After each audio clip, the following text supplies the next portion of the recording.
తొలి రోజు పార్లమెంటు శీతాకాల సమావేశాలు హాట్ గా సాగాయి. ఉభయ సభల్లోనూ ఎస్ఐఆర్ సహా పలు కీలక అంశాలపై విపక్షాలు చర్చకు పట్టుపట్టాయి. రాజ్యసభలో ప్రతిపక్ష నేత మల్లికార్జున ఖర్గేకు పార్లమెంటరీ వ్యవహారాల శాఖ మంత్రి కిరణ్ రిజిజుకు మధ్య వాడివేడి చర్చ సాగింది. ఉపరాష్ట్రపతి రాధాకృష్ణన్ రాజ్యసభ చైర్మన్ గా వ్యవహరిస్తున్న వేళ అభినందనలు తెలిపారు.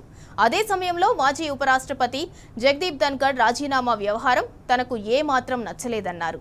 సరైన వీడ్కోలు లేకుండానే జగదీప్ ధన్కర్ను సభ నుంచి బయటకు పంపారని ఆరోపించారు.